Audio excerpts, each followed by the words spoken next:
स्वागत है आप सभी का एक न्यू वीडियो पर। देखिए आज की वीडियो में बात करेंगे अपन एक नई स्कीम के बारे में, एक नई योजना के बारे में जो कि गवर्नमेंट की तरफ से स्टार्ट की गई है, जिससे कि बच्चों को आगे काफ़ी ज़्यादा बेनिफिट होगा। अब स्कीम क्या है, क्या इसके क्राइटेरिया है, कैसे आपको इसका बेनिफिट होगा, वो सब मैं आपको आगे बताऊंगा।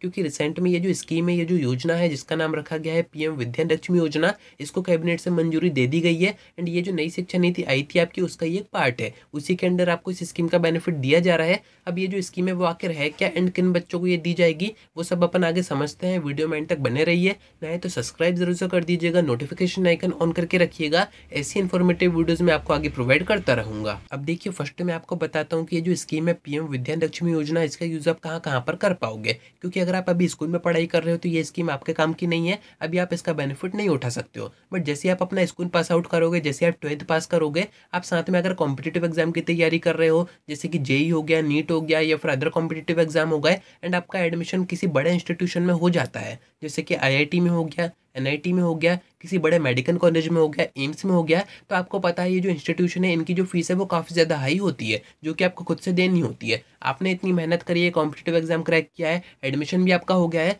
बट काफ़ी बच्चे क्या करते हैं, एडमिशन नहीं करवा पाते हैं क्योंकि उनके पास उतनी फीस देने को होती नहीं है। एंड ऐसे में बच्चे फिर भी एडमिशन करवाना चाहें तो उनके पास एक ही ऑप्शन होता है कि उनको कहीं ना कहीं से किसी प्राइवेट बैंक से या फिर किसी गवर्नमेंट बैंक से एजुकेशन लोन उठाना पड़ता है। उसके बाद ही उनका आगे एडमिशन हो पाता है। तो ये जो स्कीम है पीएम विद्या लक्ष्मी योजना, इसमें भी आपको एजुकेशन लोन ही प्रोवाइड किया जाएगा। बट डिफरेंस यहाँ पर ये रहेगा कि इसका जो इंटरेस्ट है वो काफ़ी ज़्यादा कम रहेगा। अपडेट में भी आप देख सकते हैं 3% के आसपास का है। बाकी अगर आप कहीं बाहर से उठाते हो एजुकेशन लोन तो उसका इंटरेस्ट आपको पता ही होगा, 15%, 20%, 25% तक पहुंच जाता है। वो डिपेंड करता है कि आप कितना बड़ा अमाउंट उठा रहे हो एंड कितने टाइम तक उठा रहे हो। तो ये जो स्कीम स्टार्ट की जा रही है, इसका एक ही मोटिव है, अगर ऐसे बच्चे जिनके पास पैसे नहीं है, जो कि आर्थिक रूप से कमज़ोर हैं, फिर भी अगर वो किसी बड़े इंस्टीट्यूशन से पढ़ना चाहते हैं या फिर किसी प्राइवेट इंस्टीट्यूशन से पढ़ना चाहते हैं, तो उनको यहाँ पर गवर्नमेंट की तरफ से एजुकेशन लोन प्रोवाइड किया जाएगा, जिसका जो इंटरेस्ट है वो काफ़ी ज़्यादा कम रहेगा। कितना आपको एजुकेशन लोन प्रोवाइड किया जाएगा तो वो भी आप देख सकते हैं, 10 लाख रुपए तक के आसपास का लोन आपको प्रोवाइड किया जाएगा,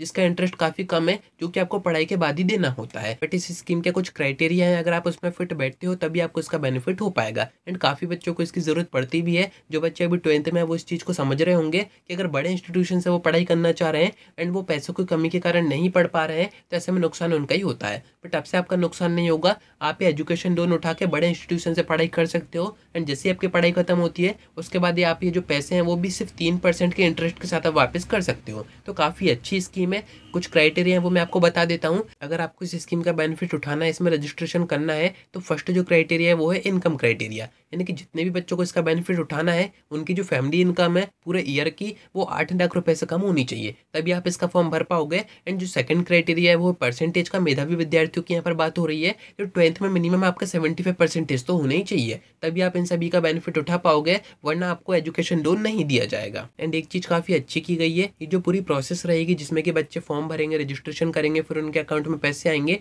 इसमें कम से कम पेपर वर्क होगा। पूरी ये जो प्रोसेस रहेंगी वो डिजिटल रहेंगी। एंड इसका जो पोर्टल है वो भी जो गवर्नमेंट है उसकी तरफ से जारी कर दिया गया, जो कि आप यहाँ पर साइड में देख सकते हैं। यहीं से आपके फॉर्म भराएंगे, यहीं पर आपको पूरी इन्फॉर्मेशन देनी रहेगी एंड यहीं से आपके अकाउंट में पैसे आएंगे। तो ये अभी स्टार्टिंग की गई है, आगे जो भी अपडेट्स आएंगे, इसके फॉर्म वगैरह कैसे भरते हैं वो सब मैं आगे की वीडियोज़ में बताऊँगा। आज की वीडियो में इतना ही। अगर आपको इसकी ज़रूरत है तो ज़रूर से इस स्कीम को माइंड में रखिएगा, आप इसका आगे यूज़ कर सकते हैं। तो उम्मीद है कि आपको सारी बातें समझ में आ गई होंगी। आज की वीडियो में इतना ही। कोई डाउट आता है कमेंट करके पूछ सकते हैं या फिर आप मुझसे इंस्टा पर डीएम करके बात भी कर सकते हैं।